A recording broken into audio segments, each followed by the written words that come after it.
This is a story about courage, good heart. Story out of the Jamaica Observer. Headline: Doctors treat man who tried to kill her. When he saw me on the ward, he recognized me instantly, says a survivor of a violent attack. Written by the editor-at-large at the Jamaica Observer on Sunday, October the 21st, 2018.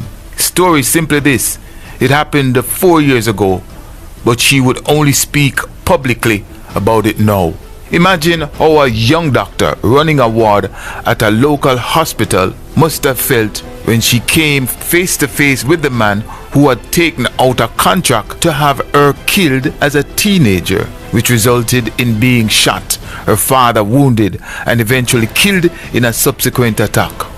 Jerlene Brown had harbored thoughts of becoming a doctor even before she was shot at the tender age of 17 while she studied and kept company with her father at his shop and bar at Dover on the border of St. Mary and Portland on April the 12th, 2005. She had already safely put away 8 Caribbean secondary education certificate subjects in one basket when she departed Marymount High School on the outskirts of Highgate in St. Mary, and was preparing to do even better in her CAPE Caribbean Advanced Proficiency Exam Unit 1 subjects at Titchfield High School in the Portland capital of Port Antonio when an incident delayed life's progress. I was with my father, and it suddenly got dark and we could hear someone come inside the yard, and when we look up, it was 2 men with guns.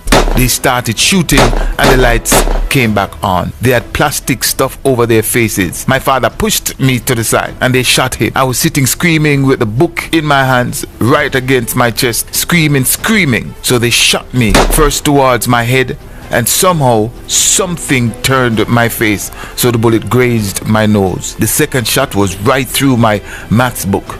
It went through my chest to my spinal cord, my kidney, part of my lungs, and part of my stomach. And then they shot me again in my hand and I fell. End of quote, she recounted. When her uncle took her and her injured father to the nearby Nassau Bay Hospital, doctors on duty there tossed her aside, saying that she was dead and they could do nothing more for her, and began to pay more attention to her father. But the uncle realized that she was still breathing and alerted the medical staff, pleading to them, quote, "She's not dead. She's not dead. She is breathing." The medical team then managed to stabilize her and transferred her to Kingston Public Hospital, where she underwent 2 surgeries. Quote, "My father was still alive when I came out, and they came back for him and shot him again. He died on June the 6th. There was a dispute over family land. The person who shot him lived right beside us," she went on. Not being able to do her CAPE Unit 1 exams because of the incident, Brown sought a quick fix, sending out countless applications to get into institutions of higher learning while still preparing herself to do a year in upper 6th form. "I wanted to become a doctor, so I sent out a lot of stuff. However, somebody told me to send something to Cuba as well, but I didn't know where to go. So they said I should see the Member of Parliament in Portland. At that time it was Dr. Donald Rudd, who also studied in Cuba. Every day after school I used to go to his office and speak to his secretary, and he never saw me. He never called me back. Nothing."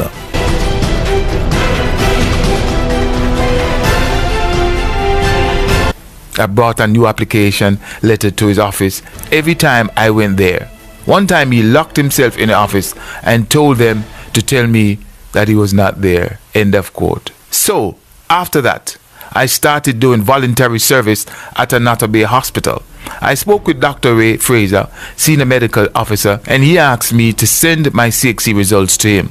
And within a week, somebody called me and said I was accepted to do nursing in Cuba. I said fine. I really wanted to do medicine, but at least it was a start. So I started back school in September and was doing the 2 parts at the same time. Some of the exams clashed and I had to jump from one exam to the other the same day. I passed all 8 subjects in Unit 1 and Unit 2 at the same time. And I called Dr. Fraser and told him I passed, and he said, "Send me the stuff," which I did. And shortly after, the Cuban embassy called me and said I was accepted to study medicine in Cuba. she said. At the time that she got you to go to Cuba, Brown was also accepted to pursue medicine at the University at West Indies Mona campus and also got a scholarship from the government of China. But without a father to fund her and Yui tuition climbing past the $1 million mark, she could not afford to stay in Jamaica.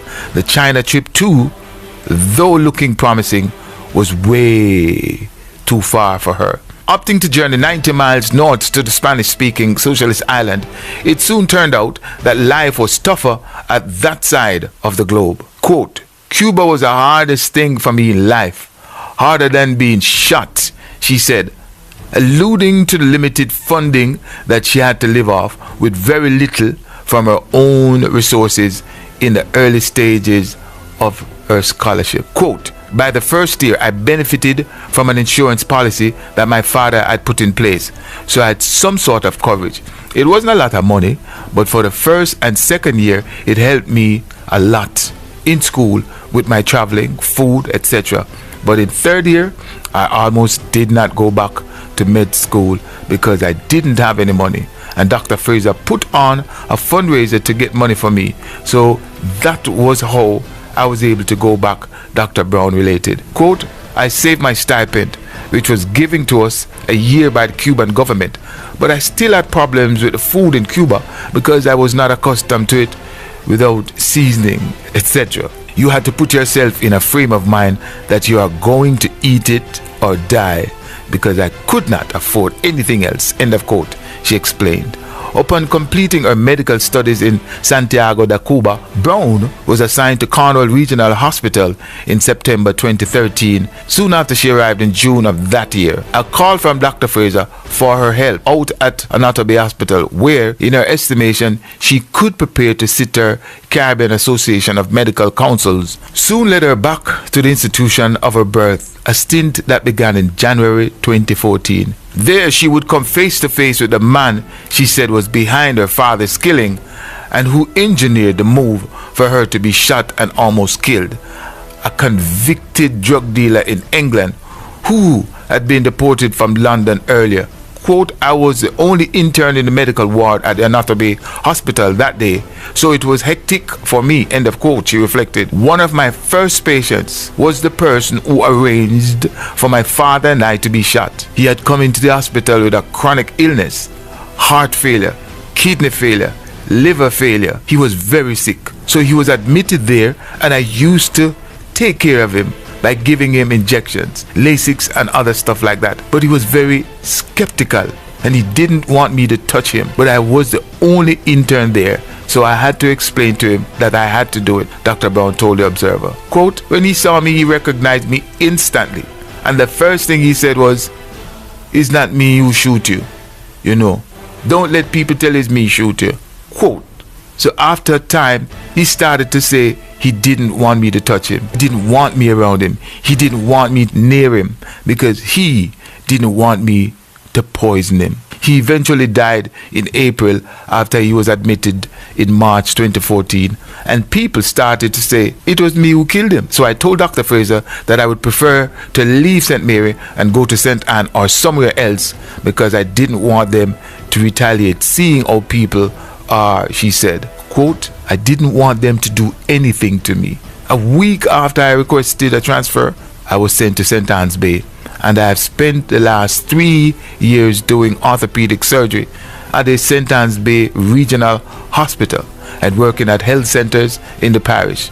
Looking back at the strange situation, she said that several non-medical people had suggested to her that she should not have touched the man whom she said was behind her father's death and her own shooting.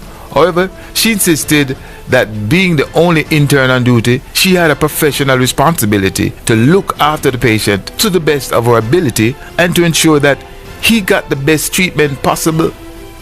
She maintains that she did nothing to risk his life, nothing that was corroborated by Dr. Fraser, who told the Sunday Observer that there was nothing that modern medicine could have done to save the man's life due to the multiplicity and complications of his ailments.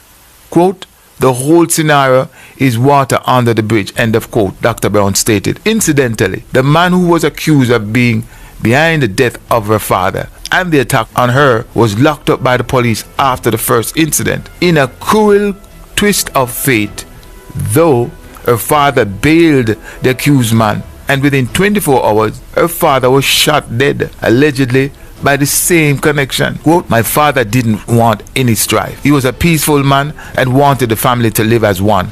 But others were not thinking like him," Dr. Brown said.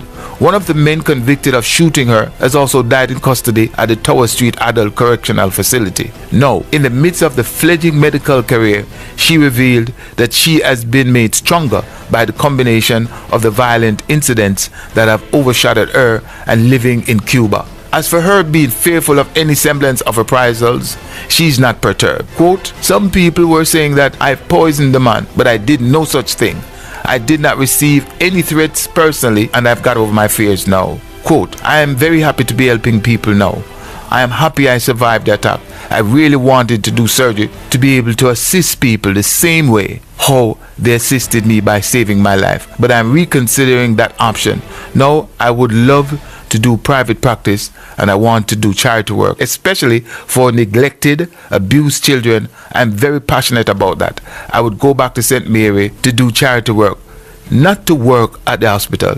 If they need any sort of free service at the hospital, I would offer my services, but I wouldn't work there because of the stigma, and I would feel a bit uneasy," end of quote. Said the young woman, who is leading towards specialization in orthopedic surgery, although a general surgery would have been her preference. However, she reckons that she might struggle to stay afloat in a male-dominated field.